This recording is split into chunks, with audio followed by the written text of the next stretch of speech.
College football nerds here talking TCU and Kansas, both undefeated. I can't believe we're saying this. Josh is here with me, getting nerdy as usual. I can't believe we're saying this, but it's great because, I don't know that we've ever done a Kansas game, and I'm pretty excited.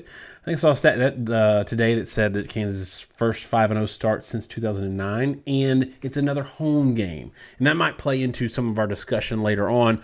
But Josh, I want to first start this whole thing by talking about what did you see in this Oklahoma TCU game? Because I don't think anybody saw it coming, and it wasn't just a win, it was a beatdown. Did Oklahoma just have a bad day, or is TCU absolutely legit? A little column A, a little column B.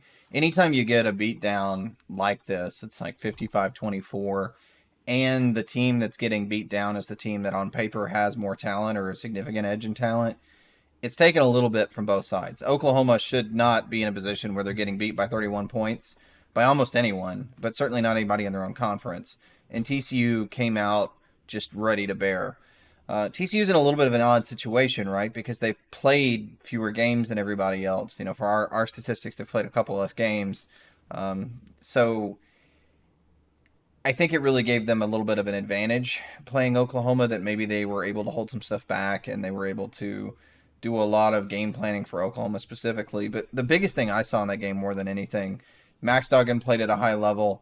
I think it's pretty clear that the injury in the Colorado game really kind of changed the outlook of the season. I don't think many people expected Duggan to take quite the step he did, but he's looked great.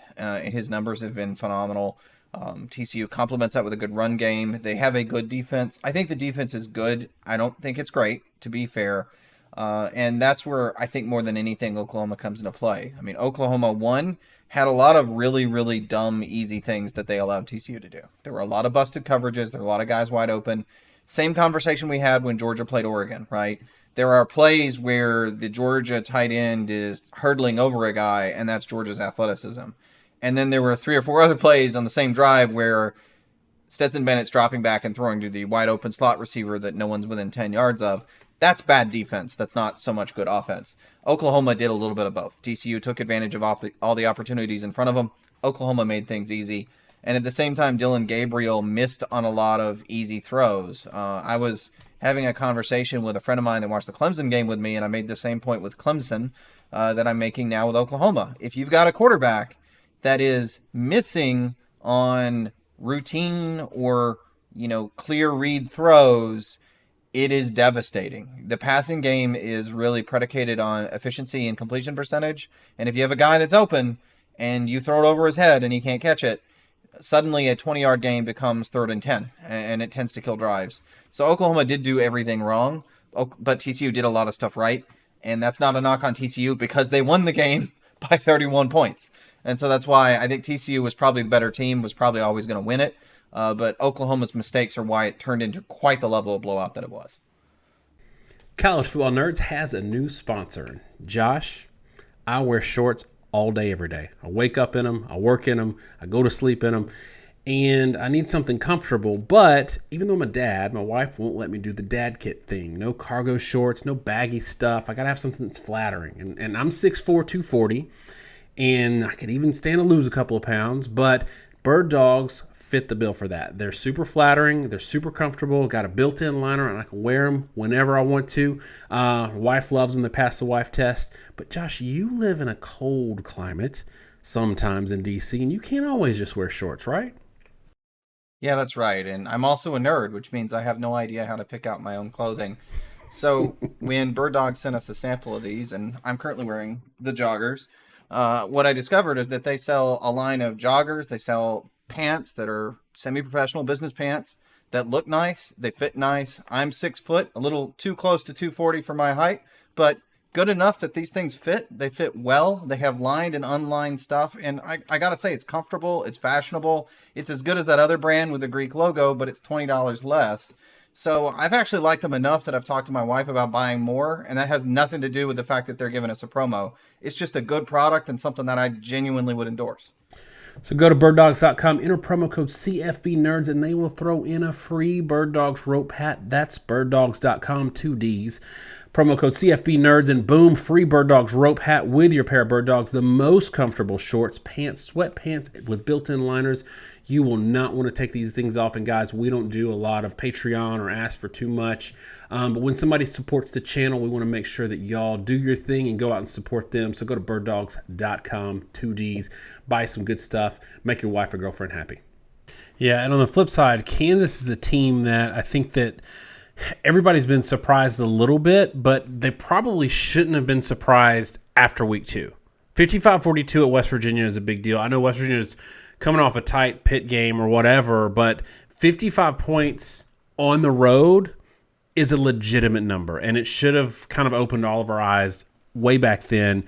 It took 5 weeks to get them ranked, and some of that, Josh, is, Houston lost, I think, early to Texas Tech, took the shine off of their season a little bit. And Duke is not a name brand, but I think Duke won last week and blew out Virginia. Like, at some point, everybody sort of came around to Kansas, and I will admit that I was a little bit later to the party than I should have been. Looking at the Iowa State game, though, I think that this is where, if we're taking kind of a fork in the road and starting to think about predicting this game, what we saw in the Iowa State game, especially from Daniels as a runner, gave me a little bit of concern in terms of being able to keep that up against TCU in this one. Talk through that a little bit. I think Kansas's offense, and it shouldn't be a shock to anybody that follows Kansas as a football team, really depends on the success that Jalon Daniels has with his legs. He is a phenomenal athlete, but he has not been an over-efficient passer. In the passing game, yeah, you threw for a lot on Tennessee Tech. There's a reason I throw out FCS data.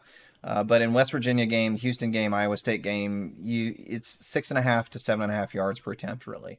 You had the really great game against Duke, but I will be realistic. Duke's defense is really bad. And against a team with a good passing attack or a reasonable offense, there's going to be a lot of games where Duke gets torched. But in general, Jalon can pass it well enough to be viable as a quarterback. Not a whole lot more against good competition. Well, what he does at a very high level is he runs the football. From West Virginia, Houston, Duke game, you're at 85 to 125 yards in those games, running the ball over 10 carries in each game. He is a huge part of that offense. But Iowa State, 8 carries for 9 yards. And so what you end up with is a situation where I think, at least personally, they won that game against Iowa State in large part because their defense took a big step forward. Now, Iowa shut down Iowa State, but other than that, Ohio, Baylor, they had a hard time really shutting down that Iowa State Cyclone offense. Both those games, they scored a pretty good number of points. But in the Kansas game, Kansas played good football. They held them to right at 4 yards per play. It's a really good number. Held them to only 26 rushing yards in the game. And so when you put the two together, what you have is a Kansas team that's a little bit kind of a puzzle to me, because I feel like if Jalon Daniels doesn't run the ball well, then they should struggle. But their ability to play defense and play the run and play much like a bigger football team and not at all what you would expect Kansas to play like on the defensive side of the ball is what kept them in the game and allowed them to have the win. So there were negatives to take away from the offense, but there's also positives to take away from the defense. And it leaves me with thinking that Kansas should be a team that's ranked, but I also have concerns about them as they try to hit their ceiling, as they try to actually make a run for the conference title or something like that. It's a very, very different challenge.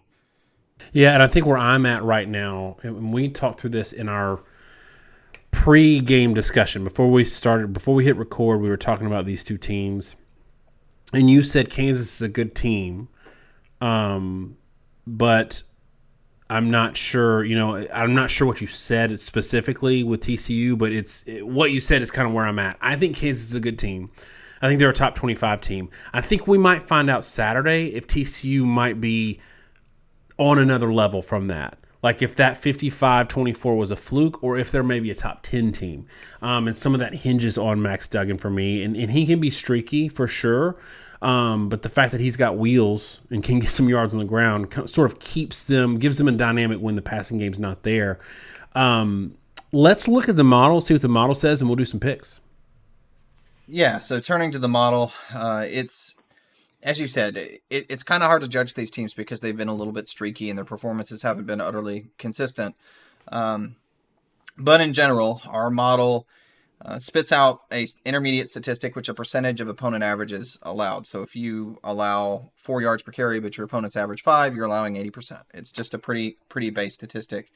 The rush percentages allowed by TCU and Kansas are both hovering around 85%. TCU allows 85% against the pass, and Kansas allows 110% against the pass. Those numbers are all kind of okay to good. 90% is generally what I consider straight average, and the reason for that is you've got those G5 games thrown into the schedule, and everybody's numbers are a little bit overinflated. So if you're allowing more than 100%, you're usually pretty bad, and that's where Kansas is in pass defense. And honestly, I could almost stop the conversation there from the model's perspective, because that's going to tell the rest of the story. TCU, as an offense, is expected to run the ball pretty darn well at 6.6 yards per carry. Kansas is expected to hold their own at 4.5 yards a carry. But the passing game is pretty different. 9.3 yards per attempt to 7.7 yards per attempt. Now, bear in mind, TCU throws more than they pass. Kansas runs about 50% more than they throw.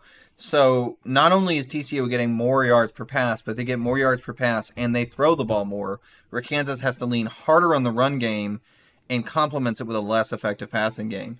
And that's why you see the projected yard per play number come out to around 8 to 5.8.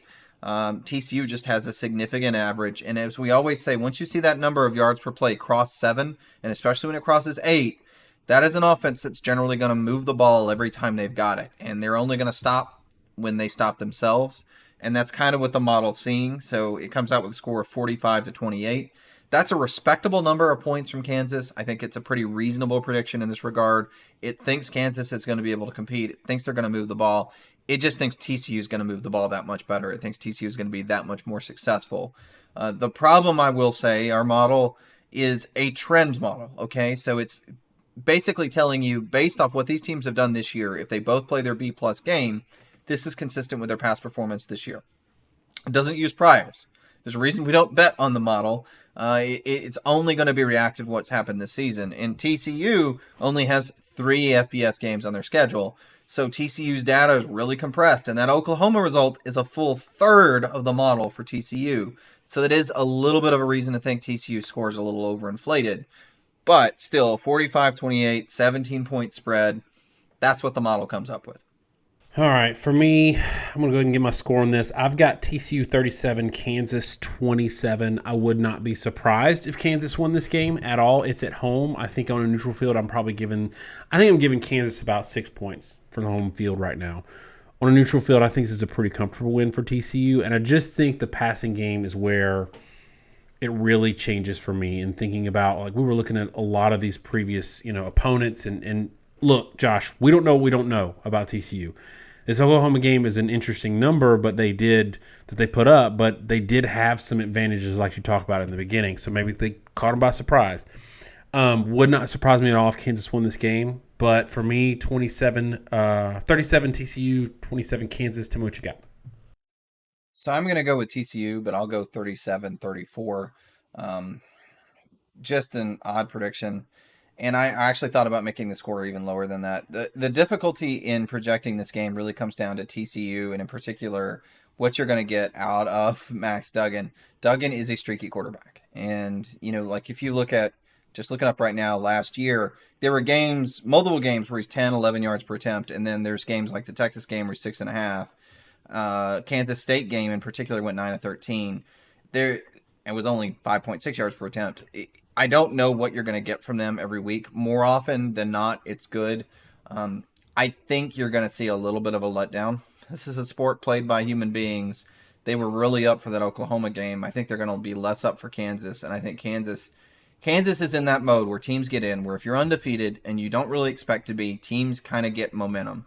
And it comes down to a lot of things, and you can talk about intangibles and all, but really I think it's just the realistic world that those Kansas players are going to turn into film junkies until they lose a game. They're going to spend every waking moment they can in a film room. They are going to grind hard because they're driven to keep this run going, and it's going to make them a little more effective than they otherwise would be.